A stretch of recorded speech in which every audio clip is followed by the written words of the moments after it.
Hi, everybody. It's Tim Hagen. This Wednesday workshop is going to be around our coaching language, our conversational language. Now, when I think about language, I think about how we converse with each other. And if you ever want to have fun, watch two people in a conversation. And I have to tell you, I did this, and my wife is not on LinkedIn, so she would probably kill me if she knew I was doing this, but I'll share it anyway. If you find out I got divorced, now you know why. Um, but when she talks to her brothers, they just talk so fast. And I'm like, I one time asked my brother-in-law, who's a great guy, and I said, "So what did Beth just say to you?" He said, "What?" I go, "What did she just say to you?" And he goes, "I have no idea." And I think so often we are so committed to getting out what we want to say, and I'm as guilty of that as anybody, that it really comes at the expense of the relationship. It really comes at the expense of the connectivity. So not only our cadence and our understanding and our listening, yet language matters. So I want to share something with you very quickly. I was in a discussion with a manager of a company and then his employee, and the employee kept saying, "Yeah, but," and I've used that a lot, right? Yeah, but, yeah, but. And I stopped her and I said, "Look, when Kevin gives you this feedback, I want you to take a deep breath and not talk." She goes, "Excuse me?" I go, I just trust me. And I knew her well enough to do this. And all of a sudden, Kevin's giving her feedback and some insight that needed to be done. It was not constructive feedback. And all of a sudden, she's like, and she starts fidgeting. And I looked at her and I said, "Hard, isn't it?" She said, "Oh my gosh." Now, I looked at Kevin and I said, "Do you mind if I challenge you?" And he said, "Sure." And I said, "Use the word we." He said, "Aren't you using the word we?" I said, "Nope. You're using what you need to be doing." And he said, "Oh, okay. So we is one of our 6 words that we encourage you to use." And he started to say, "Well, what we need to do." And I started to kind of peek at the person being coached or managed. And she started to look differently. She started to act more upbeat. And all of a sudden I said, "Did you guys notice something?" And I was literally narrating a conversation, which is weird to do. And so the 6 words we encourage you to use are we, share, opportunity, perspective, observation, and, not but, and. So I don't mean to stress it like this, but that is such an important word. So when we're conversing with somebody and you say, "You know what, Dan, I think we have an awesome opportunity to raise our game. And one opportunity where I'd love to share and where I think we could spend some time to really go to that next level is XYZ." Hopefully you found that to be pleasing versus, "Dan, I'm getting really frustrated with your lack of teamwork and you need to get to the next level." Think about what I just did. I was coaching or giving feedback to somebody. I made it about me because I said, I'm feeling. And by the way, do words of emotion trigger calmness or emotion? They trigger emotion. So, what we have to do as leaders is be very conscientious of the language we use. And I was just doing a presentation in Ames, Iowa at a client site. And I had a gentleman, it was an auditorium. So it was kind of a weird dynamic, but it was really cool. Phenomenal company. I want to mention the company's name, but I don't have their permission. Ag company, and a really good person that I used to work with at Monsanto had hired me. And a gentleman got up and said, "Can I make a comment?" And I forget how he paraphrased it. And I said, "Sure."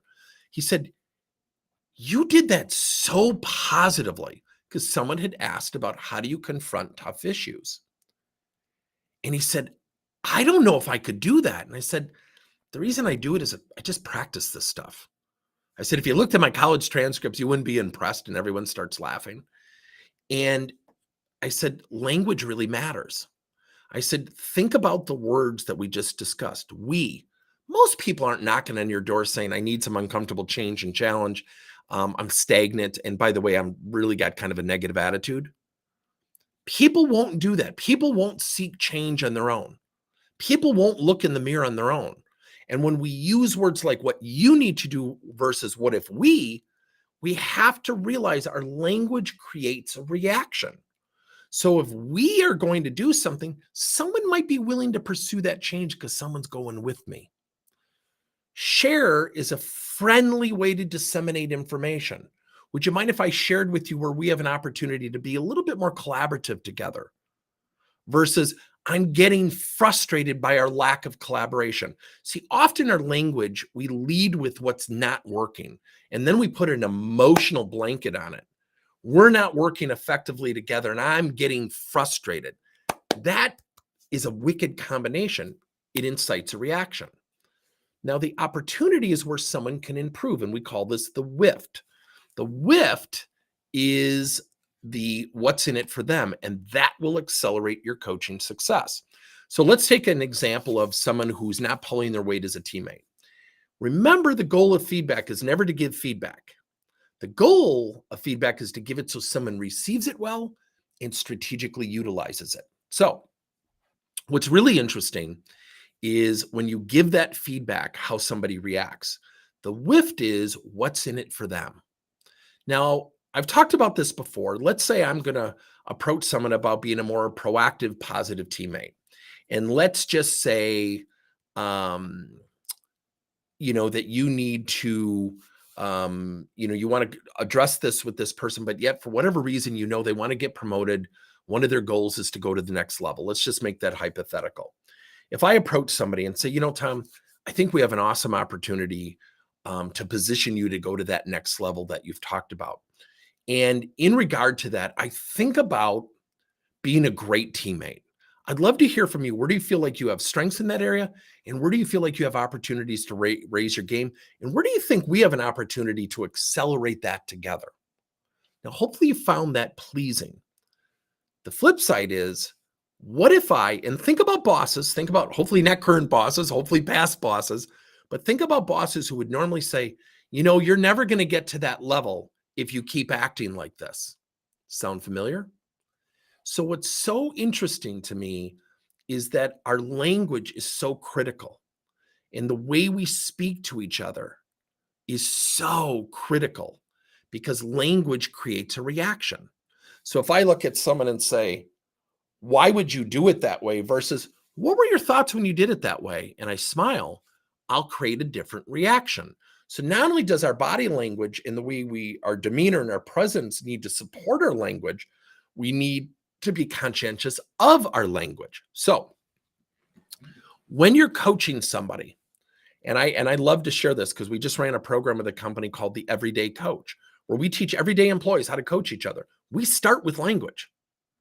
How often do we hear in the trenches employees go, that person is just so XYZ, and I'm just so frustrated, and they fold their arms and they roll their eyes. And it's almost like they went through formal training on it. And what they're doing is they're illustrating their lack of understanding of how to handle things. They're illustrating their lack of understanding of language. They're illustrating their lack of understanding that that's not something to be frustrated about. That's something that's opportunistic to help somebody with. And that's the difference. So when we're coaching, we have to be conscientious of our language. Language that matters. I'm telling you right now, language matters. And the reason language matters is when you think about the 6 words, we share opportunity, perspective, observation, and you think about how to use those and practice those and embed those in your conversations, good things will happen because they counter the statements such as what you need to do is, or I'm getting frustrated. See, when you lead with emotion, when you lead with distancing, I often say when somebody uses the phrase, what you need to do, you're pushing people away versus I'm here. I'm going to help you. And when you use that language, really good things happen. So I would share this with you.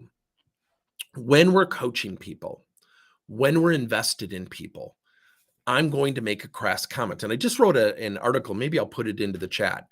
And it's really about how we show up and throw up. I know that's a crass analogy, but we show up and throw up. I'm going to meet with so-and-so, and I show up and I'm running a minute late and I'm rushed and I'm not prepared with my questions. I'm not prepared with conscious thought of language. And I'm breathing heavy and I say, Tom, we just need to sit down and talk. And Think about what I just demonstrated. Emotion, frustration. I haven't really even said anything. That creates a reaction. Being present is huge. When I watch Marshall Goldsmith's videos, I mean, he's so scholarly and he's so calm and he smiles. I'm like, I don't know if I'll ever get to that level. And it's just so funny to listen to him because he's so present. And I obviously have some form of ADD. So when I coach, I mean, I have pads of paper all over my office. I have notes for this thing right now. And I have to be conscientious of being in that moment. I turned off my phone and I really have to be in that moment. That's why I don't do hour coaching sessions. I typically do half-hour coaching sessions. So when we're coaching people, we have to be thoughtful, but we are thoughtful by showing up early, being mentally present, being conscientious of thought, being conscientious of language that we use. And what that will do is ultimately accelerate your coaching success because you're going to come off caring, thoughtful, present, trustworthy, versus if you just show up and you're not of conscious thought and you start leading with emotion and what you need to do and why I'm frustrated, you're pushing people away, dare I say, very unnecessarily. So when I coach, and I have a coach, I have an EQI coach, I have a mentor, I also hear this stuff that I need to improve. And I teach this. I've been teaching this stuff for 29 years, and I still hear the stuff that I need to improve. And I don't mean to put myself on a pedestal. What I'm saying is we don't typically consciously give thought to our words and our language before we have a conversation. We just kind of show up and start talking. Let me give you a case in point. Get a Democrat and a Republican together and tell them to calmly have a lunch. Calmly. Now, I have a very good friend, Andy Storch, and he and I completely differ politically. And we talk about being conscious and thoughtful. And he's one of the most thoughtful people in the world. And because of the way we talk to each other, and we're so considerate, he's more considerate than I ever could be, but we're so considerate to the process of working together and being friends. It's really weird. So when we have our conversations of our political differences, we've never raised our voice with each other. And I'm like, I've raised my voice with other people, which teaches me those are probably conversations I just showed up and throwed up. When we just show up and throw up, we're just throwing words at people. We're not having a conversation. So again, let me go back to three main things. One, how we show up is huge. Conscious thought, conscious use of language, being physically present. Number two, our language. We share opportunity, perspective, observation, and I think the third one is big, is to actively listen before we share our viewpoint. For example, Andy, here's why I hear you like this political perspective here, here, and here. Is there anything potentially I missed? What active listening does is it calms you down and it slows you down. And by demonstrating active listening, you get clarity, you slow down the pace of the conversation, you remove, I need to think, I'm thinking about what I want to say while somebody's talking. Doesn't this happen every day in the workplace? How often do we hear of conversations that are taken out of context and twisted, and the reality is twisted? That's why language matters. So when we're having our conversations, we have to realize we show up early. Our language, when we use word we're in it together. Share, I just want to share with you is much different than I'm feeling. Opportunity is where they need to improve. That's the WIFT, what's in it for them.